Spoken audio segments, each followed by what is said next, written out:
So let me get started so we don't completely run out of time. But we are very fortunate today that we have a teacher panel from Citizens of the World West Valley Charter.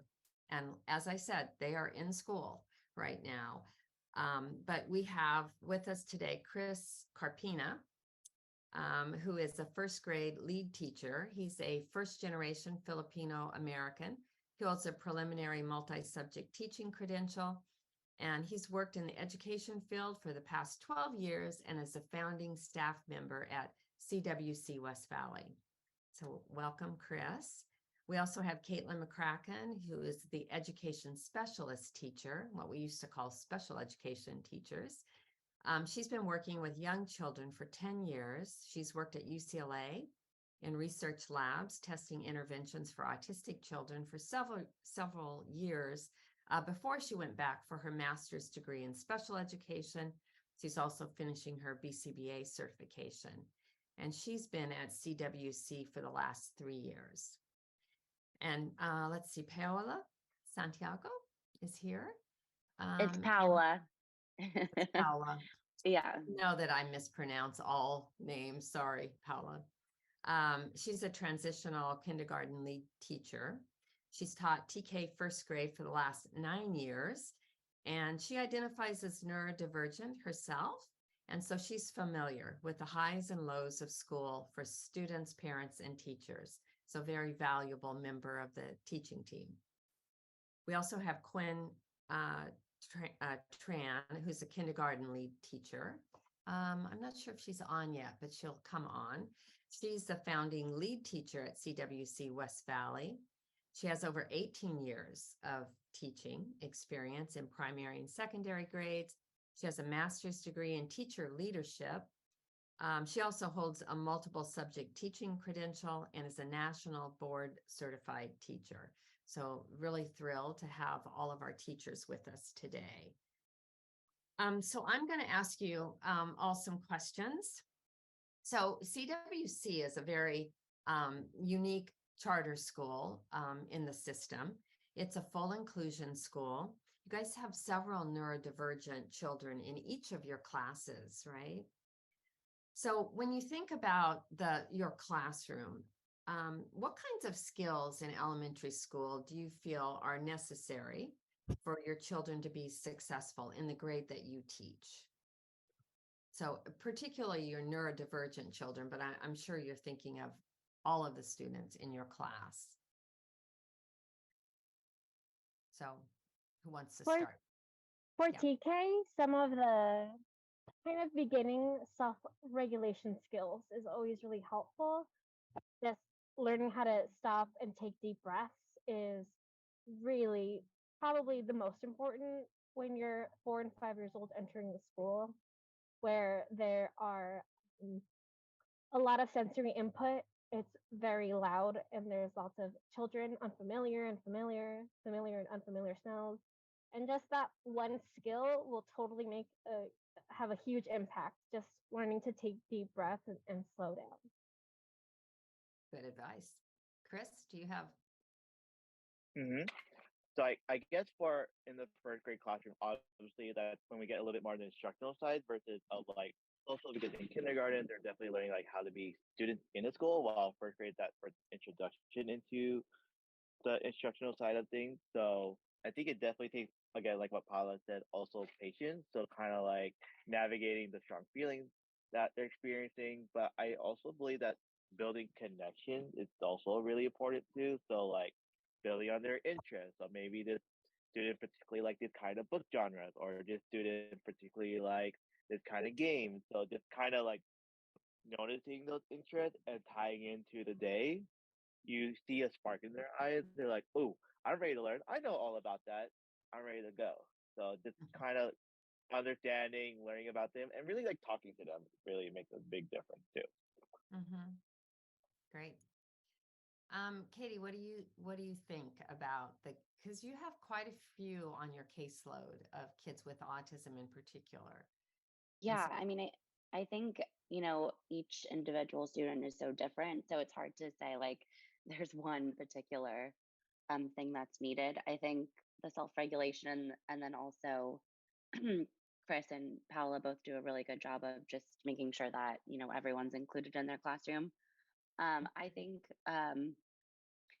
just some of the basic like kindergarten readiness skills apply to our students that are neurodivergent too. So things like following directions, imitation and observational learning, um, you know, being able to play on play on their own and also collaboratively. Those are all things that I think are important both in TK kindergarten and even first grade. And that really helps, you know, set students up for success. Mhm. Okay. So, you know, I'm kind of curious. So some of you have identified as neurodivergent yourself. And so if you think about your own your own teaching and how that might be influenced by your own educational journey, I don't know if it has, but are there things that you can think about from your experience as a learning difference or neurodivergence that helps you in reaching kids that are also neurodivergent? When I was a kid, when it looked like I wasn't paying any attention, I would read a lot under my desk to, you know, do my thing. But I was listening and I paid attention, and I would answer questions when I was called on. This would have to be like in fifth grade and beyond. Um, but as a teacher, I realized and recognized that kids um, do pay attention in different ways. My way as a child of paying attention was to look at a book, but I can still hear, and I was processing everything I was hearing.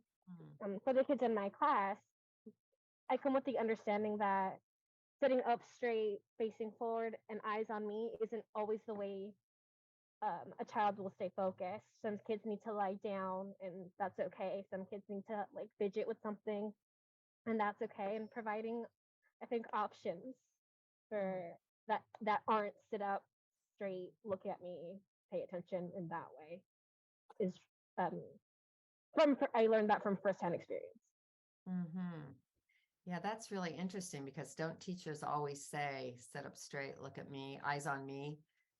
Right. And that's just not so helpful to every student. Interesting. Chris or Katie?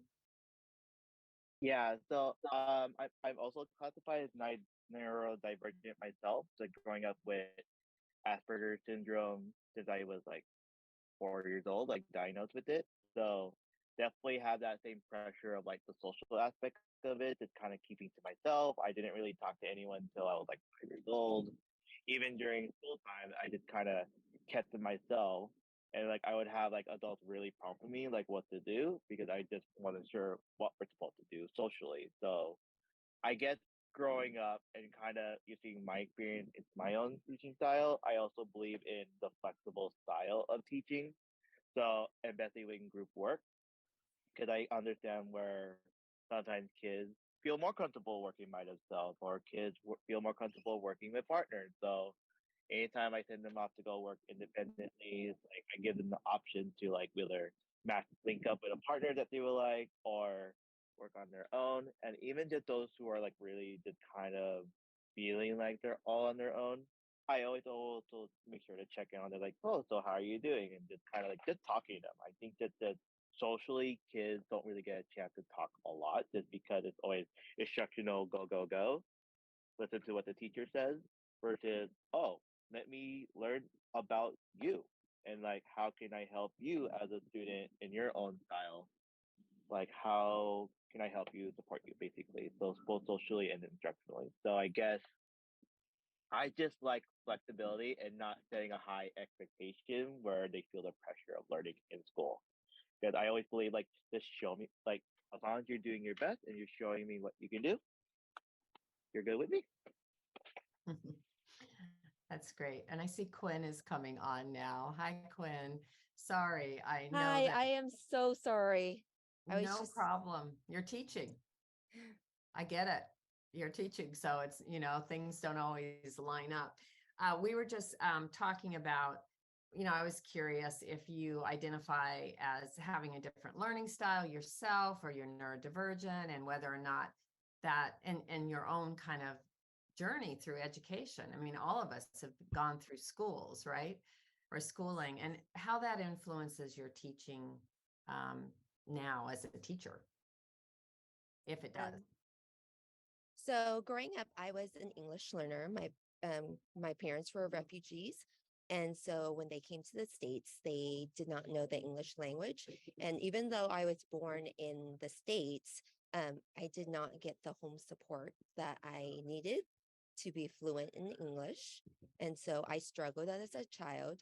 And then not only that, I had a speech impediment where I started speaking later as a child. So I didn't start speaking and talking until I was 2.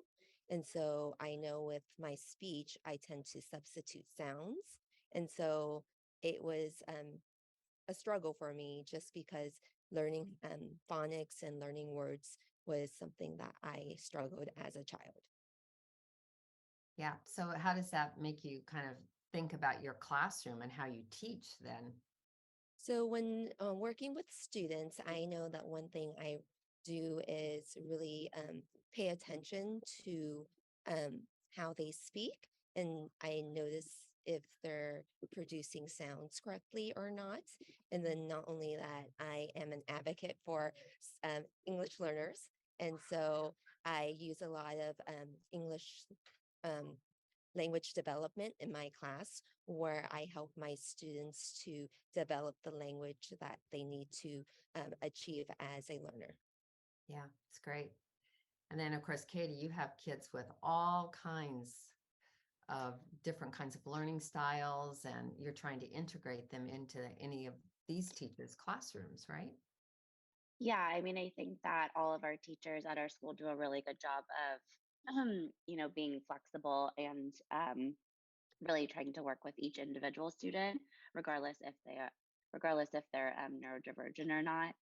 And you can tell just with the 3 teachers here, they're doing a variety of different strategies to make sure that each individual student is feels like they're included and that they're continuing to learn. So my job is easy because I feel like I get to work with really special educators. So I think it's a little tricky sometimes because every, teacher is different.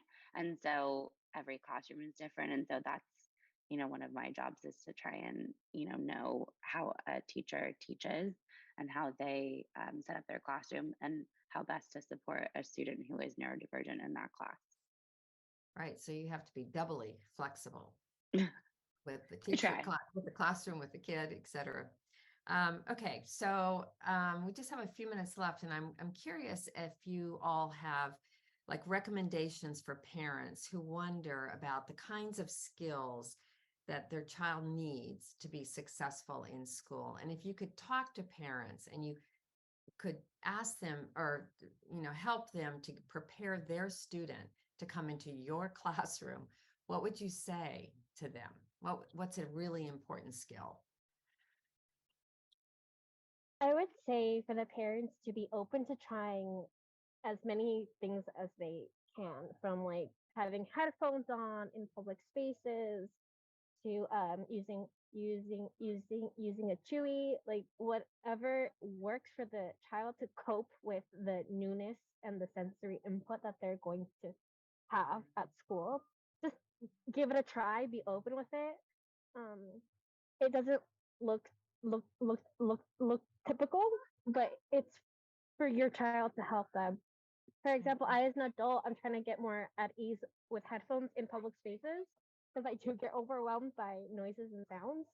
And I think it would be just very helpful at a younger and younger age for kids to have these options and know that they are available to them in school and in public. Just so the openness to try things. Yeah, I mean, it's great that you're open in the classroom to having whatever the child needs to cope as well. Um, so, Quinn, how about? Yes, so I think that communication between the teacher and the grown-ups is something very important, just because with our parents who support the children at home, they have strategies and they have interventions that they use to support their children. And so just by communicating with the teachers, we can actually support the students better in the classroom. Like, for example, I had a student years ago where she was very, how can I describe it? She did not like sounds. And so every loud noise would make her very anxious. And so one of the things that the mom communicated with me is a lot of times when we prime students ahead of time, um, it's easier for her to adapt to the environment. So, for example, every time we had an assembly, I would prime her exactly what would happen in the assembly, why the students were why the students were clapping, and it supported her with, oh, I understand why they're clapping because they're showing respect and they're showing that they appreciate the presenter. And then whenever there was like certain sounds, we would just say, oh, that's the bell that tells us it's time to go line up or it's time to do certain things. And so the student adapted well in the classroom by just having us prime her ahead of time. I know some of the things I also do in the classroom with the students, and this could actually support the parents at home, is setting up routines. So giving them like steps for everything that they do. Like even when we have the students complete an assignment, we have them like first do this, second do this, third do that. And so it kind of translates at home with the parents because they use the same strategies to support the students at home. That's great. Yep. How about you, Chris? Are there things you want parents to work on? I guess that for me, like it could go either way. Like either I believe growing up, like just my parents kind of like recognized the difference between basically just recognizing the glows and grows of things. So basically the glows, like, you know, recognizing like how they're doing in school, like, ooh, just checking in with it, like, oh man, you did really great. But also recognizing the growth, like, oh, instead of saying, oh, you just can't do this, versus like, oh, we're definitely going to be working on this new strategy because even just wording from like parents, teachers to kids can really make an impact on students. So just the verbiage of like, oh, so you're doing an awesome job versus you're doing good, but how am I doing good? Mm, Like, oh, you're doing good by like you definitely moved up on this new step, or like I'm so glad that you learned this new thing. And then the growth is like, oh man, I know you didn't get it right the first time, but definitely we're gonna work on this so we can definitely accomplish it next time. So it's just the verbiage from like because even I would have kids who will tell me like you just say good job all the time. I want to know what I'm doing good at. Like, oh, mhm. okay. So, and that just kind of builds confidence from there because everything that we say, like, kids are taking it in. So just, and they'll remember that. I remember things that my teacher told me when I was younger. So it's just being, intentional with the wording of the conversations you have with students, and with kids, and Thank just recognizing that as students. Yes. Yeah. Thanks, Brandon. We don't need the key because we got a few minutes for questions, so we're okay. Thanks, Chris. So being very specific in the praise. So when you say you're doing something good, you have to be specific so they know exactly what you're talking about. I think that's clear, consistent language is always helpful. I don't know, Katie, if you wanted to say anything about. I mean, Quinn covered, communication with parents, which I think is also really valuable. I also think, especially in our model, communication with other teachers, right? So, as a part of a student's IEP, they might have multiple service providers, multiple people providing services to help support them access the general education curriculum. And so, I think one of the things that's also really important is just that collaboration between um, teachers, service providers, administrators, just so that we're all kind of working together to support a student's educational journey. Right. You also have Remaking Recess at your school, so you are communicating with your paraprofessionals. And are the paraprofessionals at your school on the recess and in the classroom the same? So there's that transition between classroom and, or are they different on the playground? No, they're in classrooms and on the yard. Okay. So they're in a variety of spaces, staff shortages, as we talked about in the beginning. So they're doing all kinds of different things. Right. And again, it's that communication and that team approach. So some questions we're getting are, someone says, I love Quinn and her idea to communicate between teachers and parents and exchange ideas, but my school does not promote it. So how do you think, what are some strategies in which you guys are able to do this and that maybe you can, transfer to parents so that they can ask their school to do something similar? Do you guys have for example, do you have built-in planning time together? Yes, as a grade level, we do have a designated time each week where we get together to communicate with our grade level team. And then on a weekly basis, we meet with our school, like our teaching leadership team, where we have professional learning communities where we exchange ideas and we also support each other with interventions that we need to support our student learners. And you guys are always working towards kind of the sort of evidence-based practices to the extent that we have evidence-based practices, right? So we do use data to inform our decisions and our teaching. Yeah, which is great. Other thoughts about any strategies that you can, I don't know, communicate to parents? So for example, someone's saying, what behavior strategies are beneficial in reinforcing positive behavior from children who are scratching staff? Now, I'm sure this has never happened to you, right? No one has ever bit you, scratched you, hit you, right? But when that happens, right, because it happens with little kids, what do you do? What are your sort of line of strategies? I was gonna, Paula. Okay, good. Go ahead. I was about to say you're the GK one, so go Yeah. ahead. So the strategies we use, behavioral strategies, benefit. So reinforcing positive behavior, just really constant praise is really helpful. It's like, oh, look at you playing and keeping your hands to yourself. Love that for you. And really being like, oh, you talked to me and you kept your hands to yourself. Thank you so much. And when it does happen, it's like, okay, let's review what we expect when you're at school. We call them, our school's called, we call them the unicorns. So we can have unicorn expectations. So unicorns are safe, unicorns are kind. And in this case, scratching is not kind and it's not safe. What else can we do to help us communicate that we're upset or that we're angry? We can say, I need space. We can say,